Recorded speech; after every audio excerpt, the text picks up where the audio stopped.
एक वस्तु जो हमारे जीवन को दूषित कर रही है वो है मांसाहार। मांस, मच्छी इत्यादि खाना ये हमारे संपूर्ण जीवन को दूषित कर देता है। आप कितना भी भजन माला कर लो, कितना भी आप नाम जाप कर लो, लेकिन अगर संग संग आप ये आहार खा रहे हो तो आपकी सब भक्ति बेकार है। आंधा बाटे जेवरी और पीछे बाछा खाए। अंधा जेवरी बटता जा रहा है और पीछे एक बछड़ा बैठा बैठा उसको खाता जा रहा है। अब वैसे तो आप कहने को भजन पूजा कर रहे हो, वैसे आप सब वही गंदा आहार खा रहे हो। आपको लगता भजन काम क्यों नहीं कर रहा? भजन इसलिए काम नहीं कर रहा क्योंकि जो तुम्हारी जेब में तुम डाल रहे हो, जेब फटा हुआ है, जितना डालते हो सब निकल जाता है। एक तरफ माला कर रहे हैं, एक तरफ भजन कर रहे हैं, दूसरी तरफ मदरा पी रहे हैं, शराब पी रहे हैं, मांस मच्छी खा रहे हैं, तम्बाकू खा रहे हैं। तो इससे क्या होगा? आप जो कर रहे हैं वो सब जाता गिरता चला जाएगा, आपसे दूर होता चला जाएगा। इसलिए गलत आहार से एकदम दूर रहें।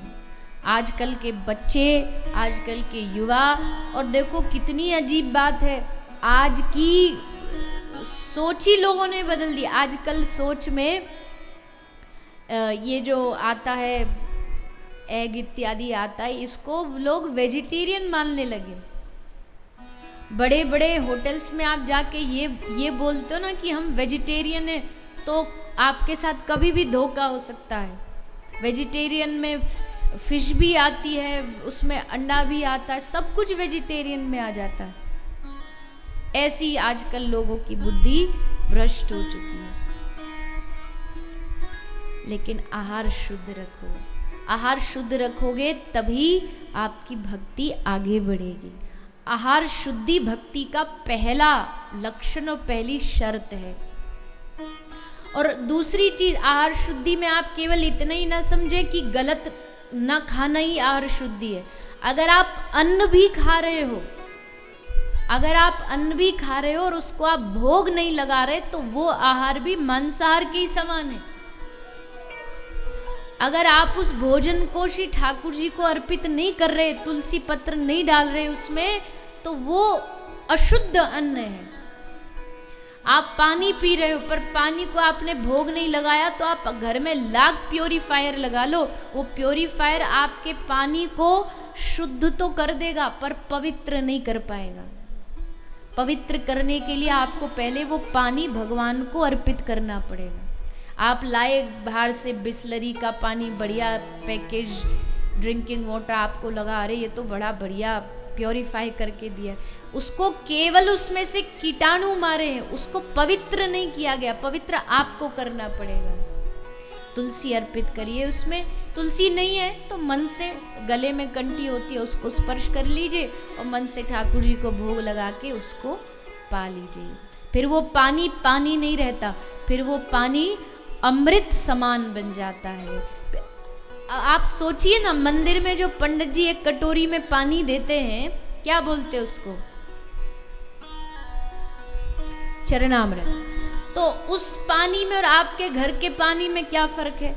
अब पानी तो वो भी है, पर वहां उसको चरणामृत बोलते हैं, यहाँ ये सादा पानी है। दोनों में भेद क्या है? पहली चीज तो भगवान के चरणों से स्पर्श हुआ, दूसरा उसमें पंडित जी ने मंत्रोच्चारण के द्वारा जब भगवान को अर्पित कर रहे थे, तुलसी डाली, उसमें सुगंधित इत्र डाला, फिर उसको अर्पित किया, तो वही पानी अब चरणामृत बन गया। तो वैसे घर में आप जो भोजन प्रसाद पानी सब आहार लेते हो, इसको पहले ठाकुर जी को अर्पित करिए, भगवान को अर्पित। और ये कहना ही नहीं पड़ेगा। आपके घर में कोई छोटा सा बालक हो तो क्या उसकी मैया को कहना पड़ता है कि इसको दूध पिलाओ या इसको भोजन कराओ या अब इसको नहलाओ? अरे मैया सब काम अपने आप, बच्चा भी नहीं कहता, बच्चा भी नहीं कहता कि मैया मुझे भूख लगी है या मुझे दूध चाहिए। माँ अपने आप समझ जाती कि अब हो गया घंटा भर, अब इसको भूख लगी होगी, अब दूध पिलाओ। ये क्यों ये भाव मन में आया? क्योंकि आपको उस बालक से प्यार है, अपनापन है कि ये मेरा है। पर ठाकुर जी की जो घर की आपकी विग्रह मूर्ति, अभी उनसे अपनापन नहीं है, अपनापन नहीं, इसलिए तो उनको घर में ताला लगा के चले जाते महीना महीना भर पिकनिक मनाने के लिए। तुम यहीं विराजो, हम जा रहे हैं घूमने। तुम यहीं विराजो, जो रूखा सूखा जो खाना चनौरी मिश्री वो सामने रख देंगे, तुम ये खा लेना।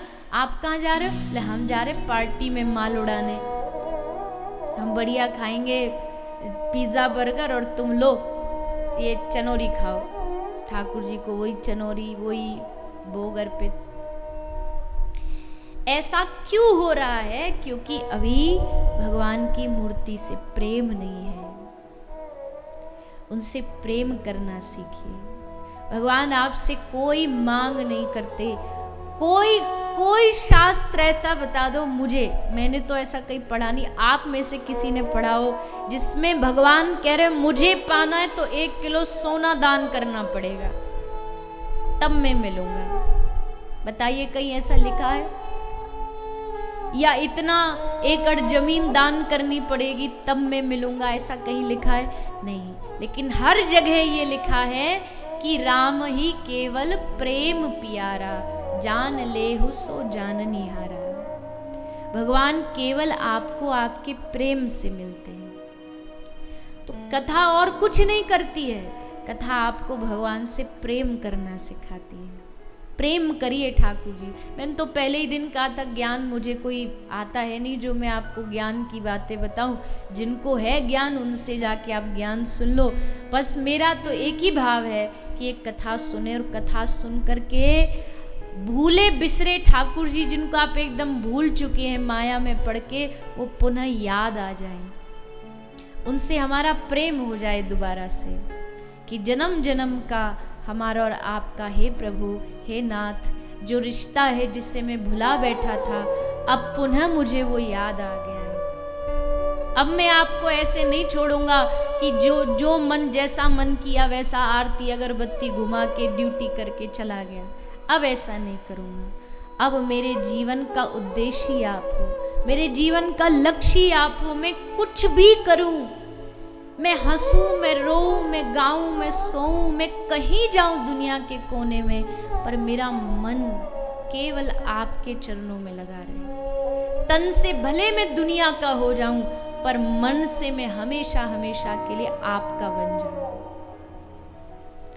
भगवान आपका तन तो मांगते ही नहीं है, तन की उनको आवश्यकता नहीं। भगवान कहते हैं तन से तू संसार की जिम्मेदारी निभाता रहे।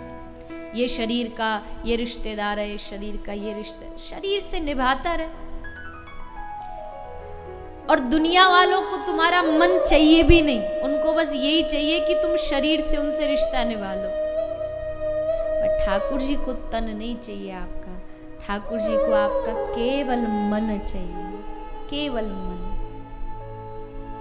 ये मन ही नहीं दे पाते हम, बाकी सब दे देते हैं भगवान को।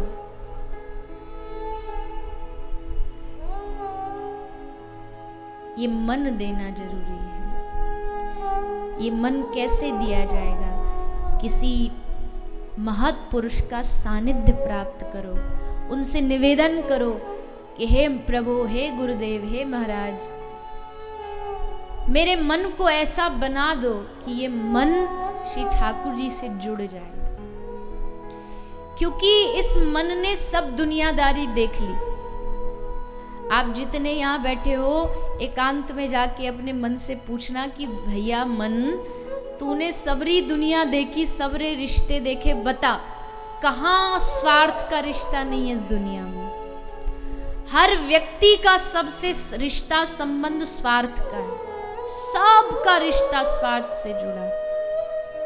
सब तूने आजमा के देख लिए, बंधु बांधव, घर वाले, परिवार वाले सब देख लिए, पर कहाँ तुझे शांति मिली? अब भी तू वहीं भटक रहा है जहां तुझे कभी शांति मिलने वाली नहीं है। अरे मन, अब तू उनकी ओर चल जहां परम शांति, जिनकी चरणों की छाया में परम शांति का अनुभव होता है। एक बार तू भगवत चरणों में मन बैठ के तो देख, कितनी शांति, कितना आनंद का अनुभव होता है। अभी तो हम डूबे भी नहीं, पर सोचो आप 3 घंटे जब आप कथा में बैठते हो, अगर आपका मन यही कथा में लगा रहे तो 3 घंटे आपके जीवन में कितनी भी बड़ी विपत्तियां हो, पर 3 घंटे के लिए आप भूल जाओगे सब। नाचोगे भी, उत्सव में गाओगे भी, हंसोगे भी, रोगे भी। तो अगर ये मन पूरी तरह भगवान से जुड़ जाए तो सोचो 3 घंटे नहीं, पूरे 24 घंटे 365 दिन हमारे ऐसे ही आनंद से बीतेंगे, ऐसे ही हर्ष से बीतेंगे। पर वो होगा तभी जब हमारे मन में श्री ठाकुर जी बैठ जाए। केवल बैठ ना जाए, हमारा जीवन ही वो बन जाए, हमारा कर्म ही वो बन जाए। श्री नरोत्तम दास ठाकुर वर्णन करते, मांगते हैं भगवान से। देखो, आपने कई बार जीवन में भगवान से मांगा तो होगा, जरूर मांगा होगा, आज फलानी चीज दे दो, आज ये दे दो, आज वो दे दो। आज भागवत जी के कहने से बस इतना मांगो भागवत जी से, भागवत जी सब फल देने वाली है, कल्प तरु है, जो इसके नीचे बैठ के मांग ले वही दे देती है।